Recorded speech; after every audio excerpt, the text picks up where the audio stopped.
Siapa? Kalau disesuai jadwal kita, Herman dulu, Pak. Boleh. Silakan Pak Herman.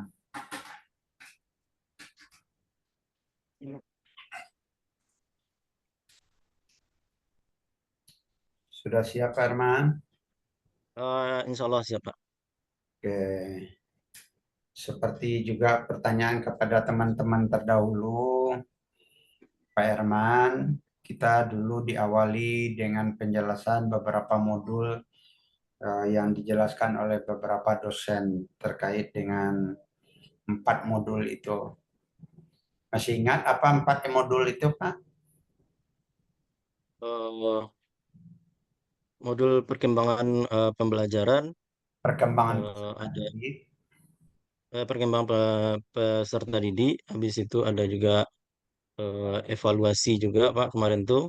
Habis itu yang ada kedua evaluasi pembelajaran, modul ya, yang ketiga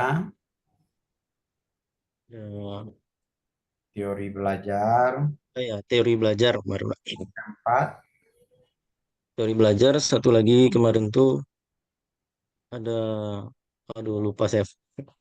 profesionalisasi guru atau profesionalitas. Oh iya, profesional ya, profesionalisasi guru, Pak. Ya. Eh, apa yang Bapak jelaskan terkait dengan perkembangan peserta didik? Oke, baik.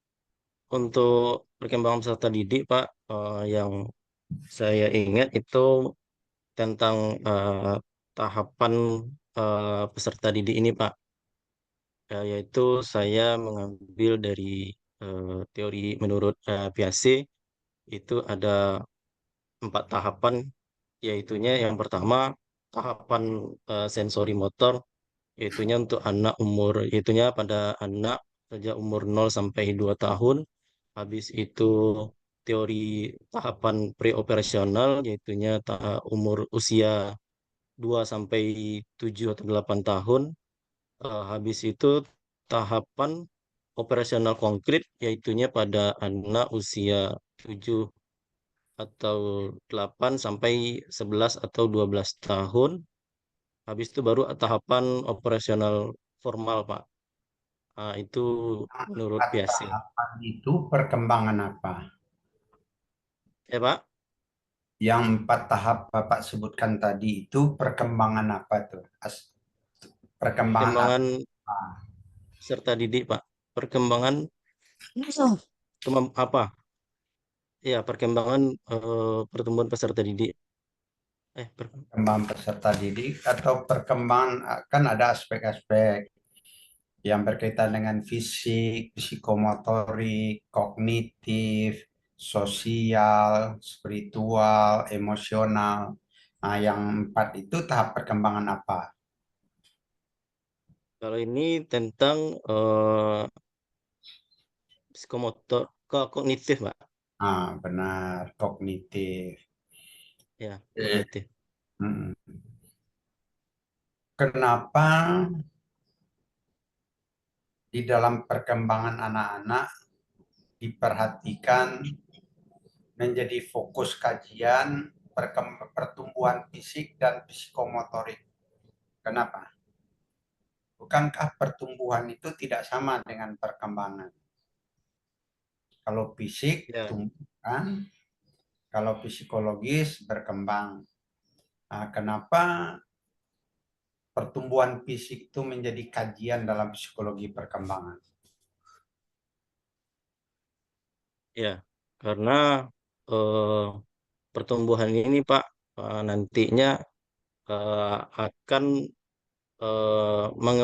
kita dapat melihat bagaimana perkembangan dari eh, tubuhnya, Pak, perkembangan dari fisiknya juga bisa, atau perkembangan dari Pertanyaannya, psikomotornya. Di pahami, sana bisa kita melihat kemampuan siswa nantinya, Pak, gitu. pahami pertanyaannya.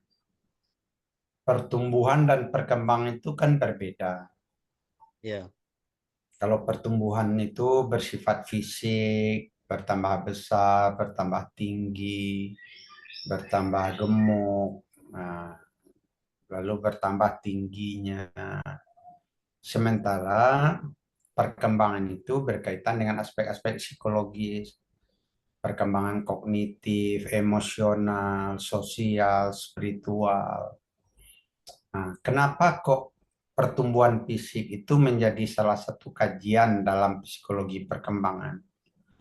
Sehingga KB1 ke waktu perkembangan peserta didik itu judulnya perkembangan fisik dan psikomotorik katanya. Kenapa itu menjadi objek kajian dalam psikologi perkembangan? Padahal dia Ya. pertumbuhan fisik gitu. Untuk melihat kemampuan anak, Pak. Untuk melihat perkembangan kemampuan anak, Oke, eh, begini Pak Herman. Jadi kenapa pertumbuhan fisik itu menjadi kajian dalam psikologi perkembangan?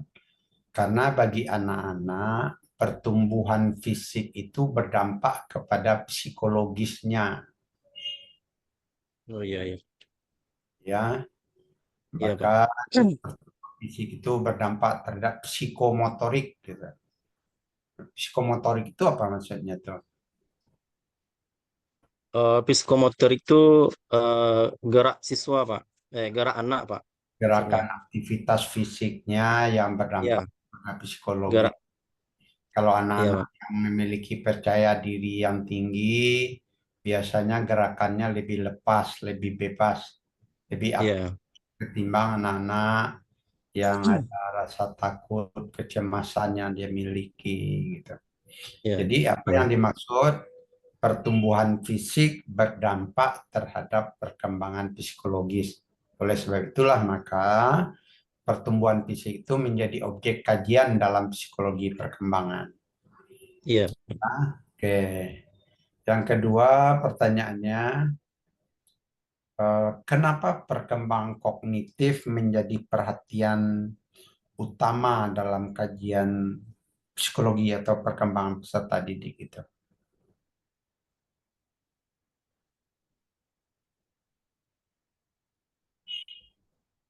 Eh, untuk Kok melihat kemampuannya, Pak, tidak kalau agar untuk membantu perkembangan dia dalam pembelajaran, Pak, untuk mengetahui dia perkembangan anak dalam pembelajaran gitu. bisa dijelaskan lebih lanjut? Iya, karena kognitif ini itu lebih kepada otak, Pak. Jadi Kecerdasan, kita aspek ya kecerdasan. kecerdasan. Terus, jadi kalau kecerdasan itu berkaitan dengan intelijensi, pengetahuan, pemahaman, bahkan juga termasuk pada aspek keyakinan. Ya, Pak. Oke, coba Ya, Pak. jelaskan urgensinya kita memahami perkembangan kognitif peserta didik. Ya, untuk melihat kemampuan dan perkembangan otak siswa, apakah anak kita ini ada perkembangan dia dalam eh, belajarnya, eh, atau anak ini eh, apa ya, eh, tidak ada perkembangan dalam pembelajaran. Nah, jadi di situ bisa kita lihat untuk aspek aspek kognitifnya, Pak. Tunggu sebentar saya ambil air minum sebentar. Oke, Pak. Boleh.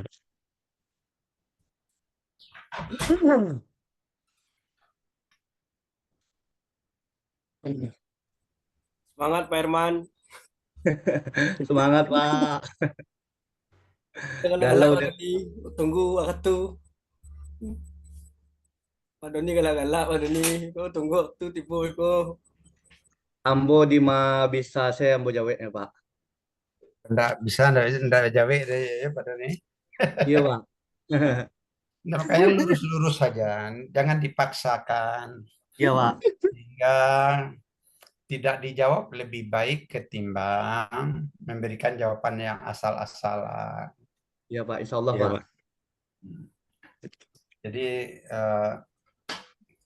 kalau saya tentu karena udah lebih 30 tahun mengajar, tentu agak bisa memahami kondisi-kondisi ini. Jadi Iya, Pak. kalau jawabannya asal-asalan itu mudah dipahami.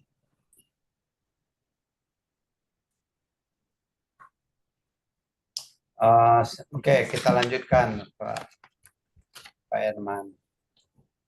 Baik, Pak. Eh, dalam konteks LKB 3 kita berbicara tentang perkembangan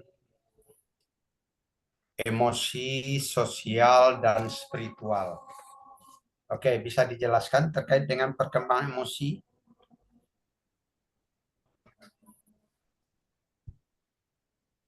Silakan. Perkembangan emosi adalah perkembangan perasaan siswa, Pak.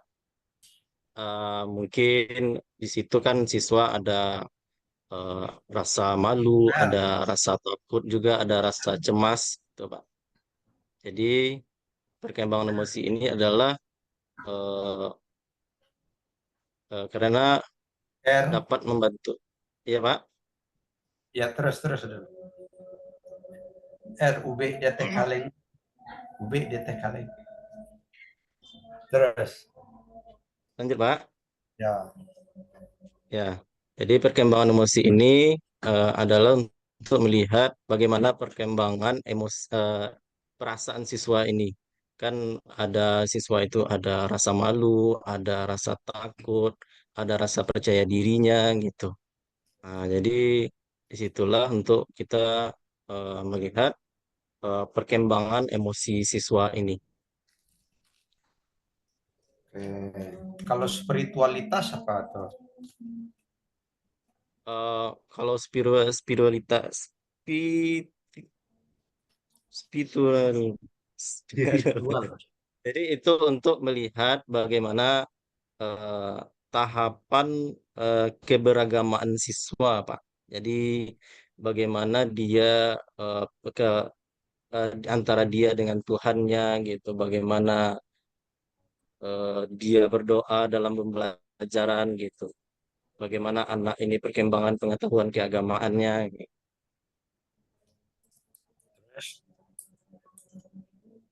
Oke, apa perlunya itu kita pelajari semua dalam pembelajaran PAI? Ya, ini memang perlu, Pak, karena eh, dengan anak mengetahui atau mempelajari pendidikan agama itu atau ya spiritual itu untuk bagaimana siswa eh, paham dengan agamanya dan juga antara dirinya dengan Tuhannya, Pak.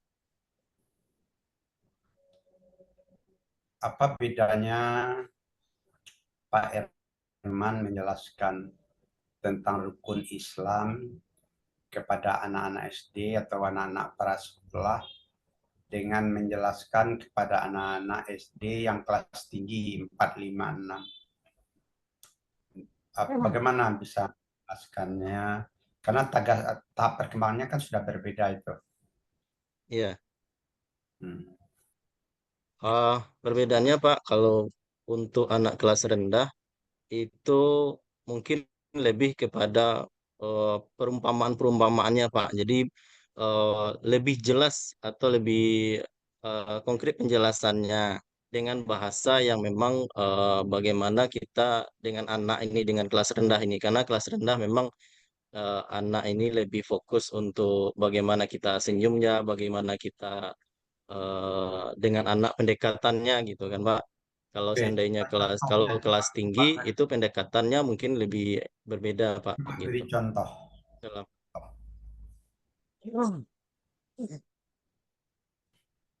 mungkin seperti itu, Pak. Ya, contohnya itu kan simbol-simbolnya itu. Iya, Ya, kata-kata indahnya seperti itu. Tapi ketika harus iya. melakukannya seperti apa?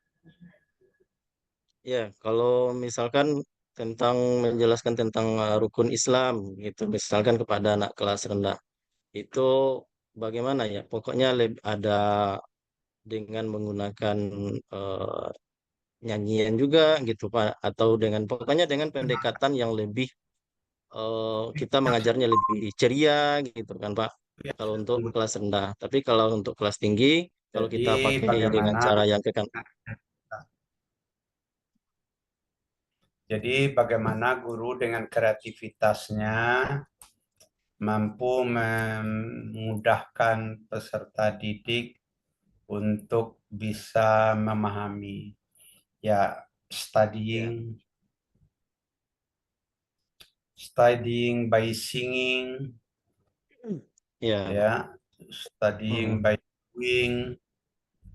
Kalau ya, singing itu yang tadi by ya, singing berarti dengan lagu, by doing dengan perilaku atau ya, perbuatan, by apa lagi, singing, studying by doing, studying by work, grouping, bekerja kelompok dan lain sebagainya. Yang bagusnya tadi dengan lagu. ya. Cuma ada hal yang bermasalah sedikit. Ketika anak di taman kanak-kanak, gurunya memanggil anak-anak itu panggilannya apa? Eh, Ibu, kurang anak, tahu juga, Pak. sayang, kata-kata sayang, Ah, kata iya, iya. kalau lah di kelas di SD atau kelas tinggi apa panggilannya? Kalau kelas tinggi itu lebih ke kalau kelas tinggi Ananda lagi Pak gitu. Ananda atau Kamu. kalau kelas rendah itu biasanya Ananda atau anak bapak atau Nah, itu di dengan kelas sayang juga karena kelas rendah itu masih dalam fase perubahan perkembangan dengan TK tadi Pak gitu. Nah, jadi ya, masih ya gitu, terjadinya dengan kasih sayang perubahan gitu. perilaku guru terhadap peserta didik itu juga sangat berpengaruh. Ya, Ya, yang sederhana panggilan tadi umpamanya.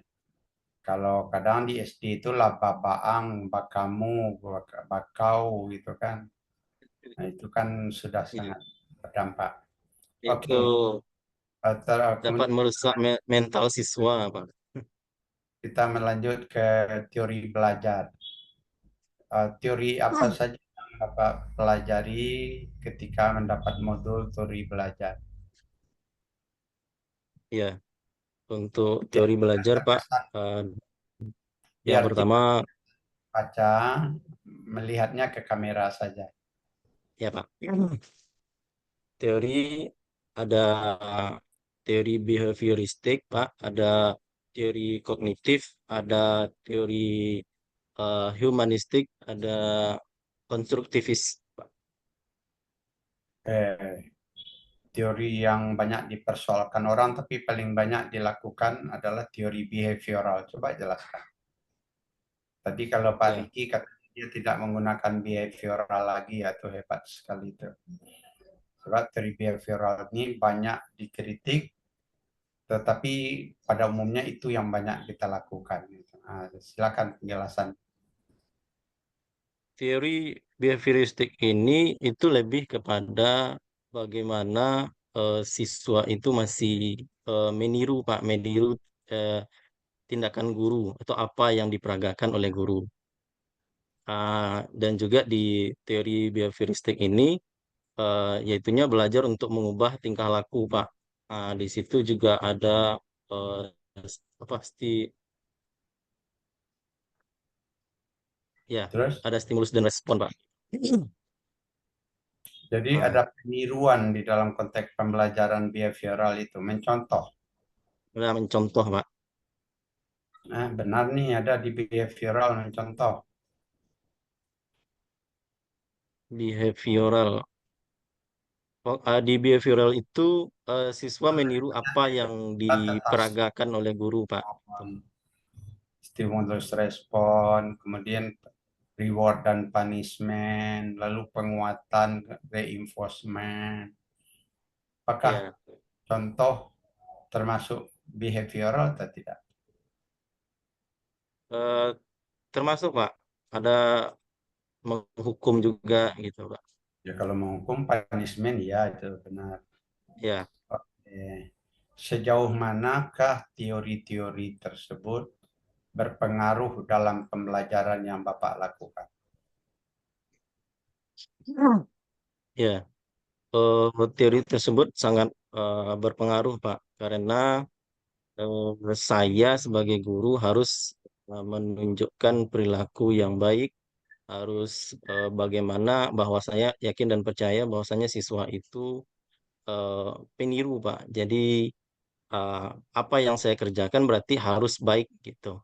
Tidak boleh sesuatu yang buruk saya tunjukkan kepada siswa. Contohnya seperti yang Bapak tadi Bapak sampaikan tadi, misalkan berkata yang menggunakan bahasa yang keras gitu. Contohnya dengan kata waang atau yang bahasa yang keras gitu, itu akan berdampak kepada siswa kita. Makanya guru harus menunjukkan sikap atau memperagakan sikap yang baik kepada siswa. Oke. Itu, Pak. Eh, apa yang bisa Bapak jelaskan terkait dengan kurikulum Merdeka? Silakan. Oke, kurikulum Merdeka itu eh, diambil dari teori dari Ki Hajar Dewantara, yaitunya eh, eh, apa namanya?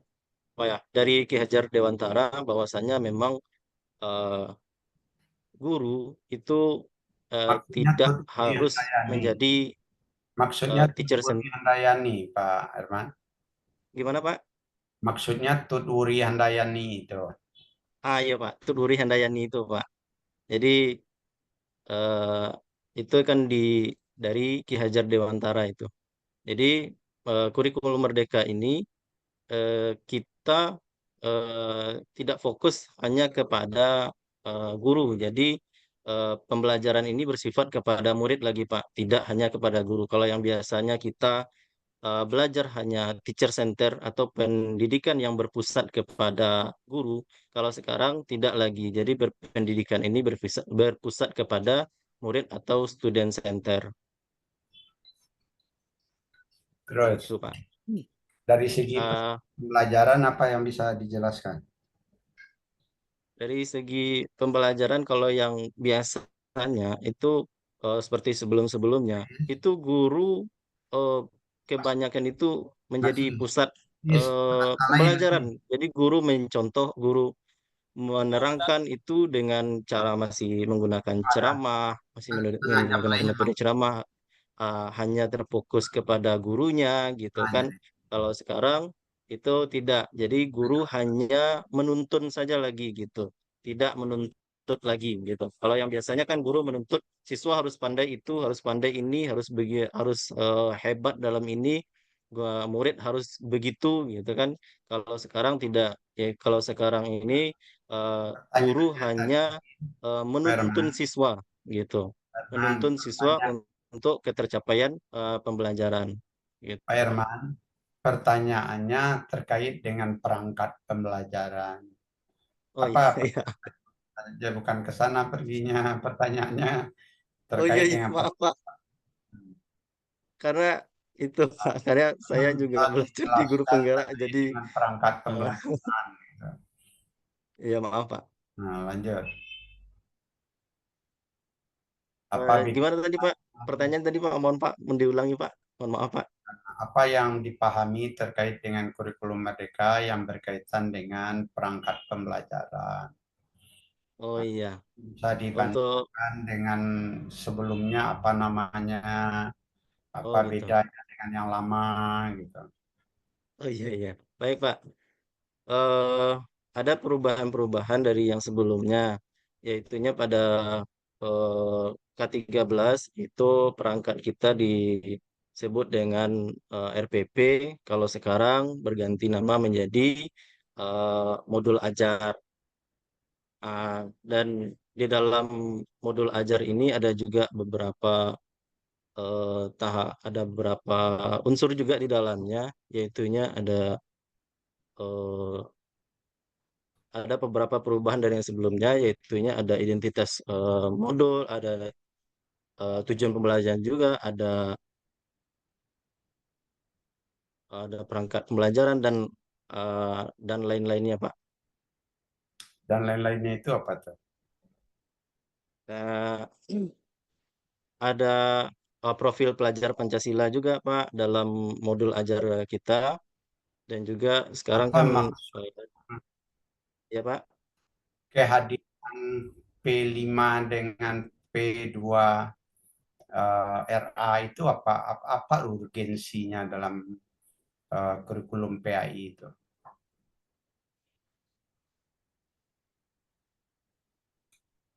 Keberadaan dua hal itu P5 mm, profil pelajar Pancasila dengan rahmatan lil alamin betul. itu sebenarnya apa yang dimaui oleh kurikulum Merdeka itu?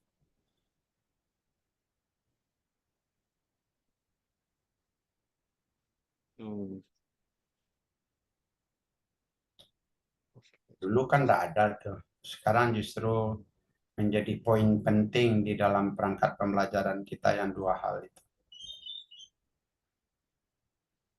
Ya, Pak. Oke, Pak Doni, Pak Rizky, silakan salat asar dulu. Eh, Nanti setelah salat asar langsung Pak Doni. Iya, Pak. Ya, Pak Rizky, silakan salat asar dulu. Pak Andre juga.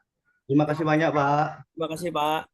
Ya, tapi tidak usah ditutup ya HP-nya, apa Zoom-nya tidak usah tutup, tinggalkan aja untuk salat. Pak. Baik, Pak. Silakan Pak Herman. Ya, Pak. Adapun yang menjadi tujuan, yaitunya untuk eh, profil pelajar Pancasila dan juga pendidikan pembelajaran rahmatul lil alamin ini, Pak, yaitunya untuk eh, memperbaiki karakter siswa, Pak.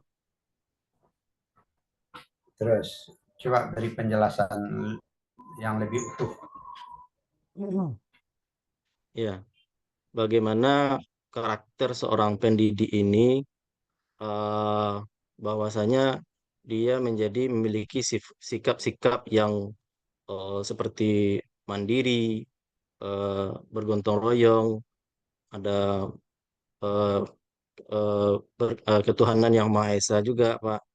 Jadi bagaimana karakternya ini itu eh, menjadi karakter eh, yang baik itu, Pak. Oke, coba buka proposal apa modul ajar yang sudah dibuat. Baik, Pak.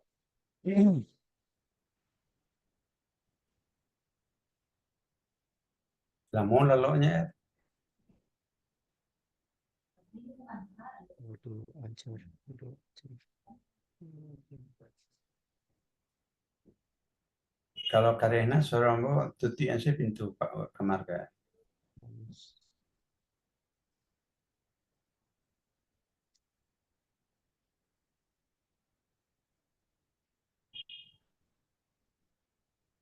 Acaranya rutin.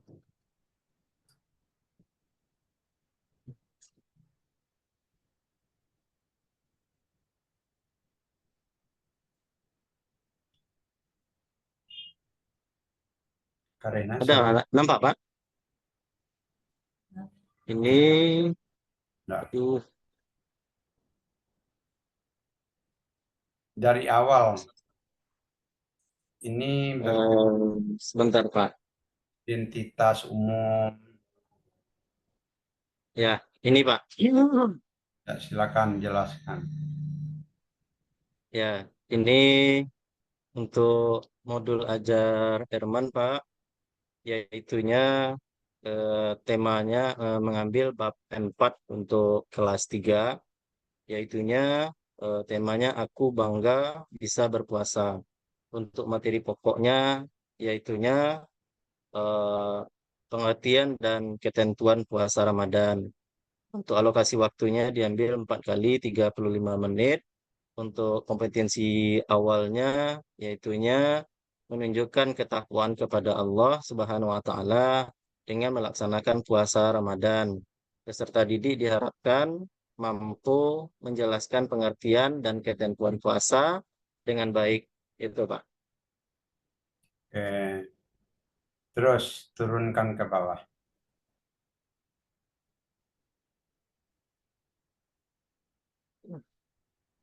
Ini, Pak. Terus Untuk ini profil pelajar Pancasilanya yang diambil yang pertama tunggu Pak bertakwa kepada Tuhan Yang Maha Esa. Rahman. Yang kedua ada mandiri juga, ada mandiri, terus ada bekerja sama dan kreatif. Untuk profil pelajar rahmatil alaminnya, yaitunya ada ta'abud atau beradab, ada qudwah atau teladan, ada yang tidak lurus dan tegak, ada tahawur wa ibtikar, dinamis dan kreatif. Coba, Enggak, tunggu. ya, 4 kali 5, 35 menit berarti berapa jam pelajaran tuh? udah, Hah? Waktunya Sebenarnya 3. sebenarnya tiga itu Pak, salah. 3 kali 35 menit itu. Nah, kalau itu kan yang tertulisnya 4. Iya. Sebab begini, materi pokoknya hanya pengertian dan ketentuan puasa. Kalau ketentuan puasa itu rukun puasa, syarat puasa kan. Iya, iya Pak. Lalu pengertiannya, kok sampai Iya, banyak waktunya yang disediakan? iya Pak. Mohon maaf Pak, itu mungkin salah ketik ya ini kemarin Pak. Sebenarnya 3 kali 35 menit Pak. Meskipun 3 kali pun hanya menjelaskan pengertian dan rukun puasa serta syarat puasa, sah puasa, kan itu. Atau ada materi lain yang akan dijelaskan terkait dengan itu. Nanti ada banyak juga Pak. Di situ nanti kita Yuk, ada coba eh, lihat. project juga nanti Pak. Ada Coba pembuatan lihat, project, jadi itu lebih banyak memakan waktu Pak. coba lihat ke bawah apa materinya yang untuk sebanyak itu waktunya. Pengembang materinya mana? Ya, bentar Materi Pak. ajarnya mana? Coba jalan, ambil ke bawah.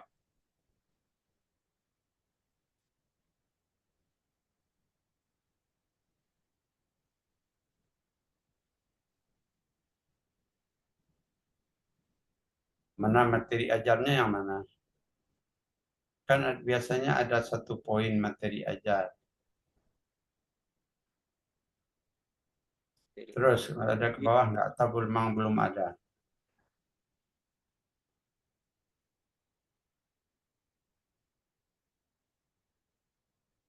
Ini Pak. Yang mana yang materi ajarnya?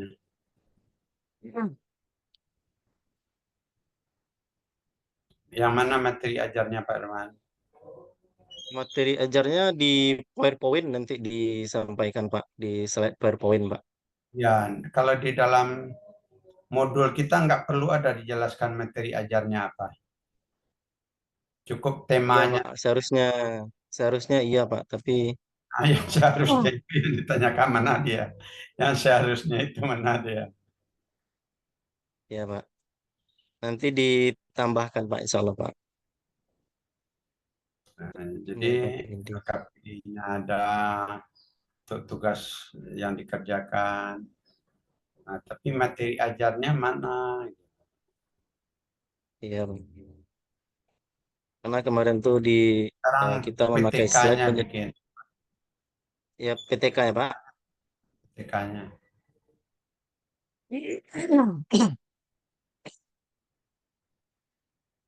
Sebentar Pak. Ini Pak PTK Herman Pak. Coba baca judulnya. Untuk PTK atau penelitian tindakan kelas, Herman mengambil judul upaya meningkatkan hasil belajar peserta didik melalui model pembelajaran Project Based Learning atau PJBL, pembelajaran pendidikan agama Islam dan budi pekerti. Materi pokok puasa bulan Ramadan kelas 3 SD Negeri 12 Kampung Lapai, Kota Padang. Itu Pak. Oke, apa problema hasil belajar yang ditemukan berdasarkan hasil analisis yang dilakukan Pak Herman. Iya, untuk observasi awal Pak di sekolah tersebut itu masih Tidak usah dikatakan menggunakan Pak Herman, masih menggunakan ya Pak. tidak usah dikatakan studi pendahuluan karena kita mempelajari pembelajaran yang kita lakukan. Lah langsung saja, tidak usah studi Oh berdasarkan iya iya iya, iya Pak. analisis atau hasil pemahaman, hasil persoalan. Coba silakan. Tidak usah studi. Iya Kalau studi pendahuluan boleh juga lah. Berdasarkan hasil studi pendahuluan gitu boleh.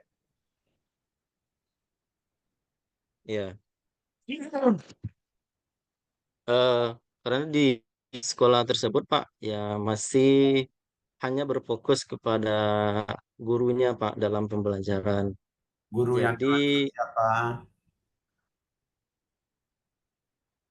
Guru yang karena dimaksud siapa? maksudnya saya Pak maksudnya masih fokus kepada masih menggunakan sistem teacher center Pak. Jadi mau mencoba ya untuk penggunaan project based learning ini di sekolah Pak. Ah, karena ini kira-kira bisa enggak untuk meningkatkan hasil belajar di SD 12 Kampung Lapa ini Pak. Jadi ingin coba-coba saja. Ya, betul, Pak. Untuk melakukan penelitian maksudnya Pak. Perlu jadi seperti saya katakan ke teman-teman yang di awal, kita melakukan PTK itu ingin memperbaiki kinerja kita sebagai guru. Iya Pak, iya Pak. Jadi ketika hasil belajar mereka rendah, ketika hasil belajar mereka tidak tuntas, lalu kita lakukan evaluasi diri untuk menemukan apa problemanya gitu. Iya Pak, betul Pak. Evaluasi diri itulah nanti akan kita temukan, oh persoalannya ada di sini. Nah sekarang eh, kalau menurut Pak Herman persoalan itu ada di peserta didik atau ada pada pendidik? Ada pada pendidiknya Pak. Bisa dicontohkan terkait dengan masalah penelitian Pak Herman ini? Iya, jadi eh, secara pribadi Herman eh, masih fokus kepada masih menggunakan metode yang fokus kepada guru Pak. Jadi Apakah makanya itu penyebab hasil belajar rendah itu apakah karena metode itu yang salah atau tidak? Kita kan menganalisis hasil belajar rendah. Apa penyebabnya ini? iya Selama Pak. ini kan selalu kita persalahkan anak malih beraja, Mm. anak bermain ya main HP, main laptop saya. Gitu. Jarang kita Eh, mengevaluasi diri kita sebagai penyebab. mm, Nah, iya Pak. sekarang hasil belajar rendah itu apa persoalannya? Eh, karena pertama memang siswa dari siswa juga dari gurunya juga Pak. Nah, saya pun menggunakan metode yang kurang eh, pas rasanya atau kurang membuat siswa kurang aktif. Jadi dengan siswa yang kurang aktif tadi pembelajaran jadi dan juga pembelajaran kurang menarik Pak. Atau siswa ini juga kurang ikut terlibat aktif di dalam pembelajaran. Jadi dengan menggunakan Pak Herman, model pembelajaran project, ya Pak, Pak Herman, ya Pak, terkait dengan materi puasa Ramadan ini kan tidak susah materi, kan hafalan aja biasa kan? iya Pak. Ya, karena persoalan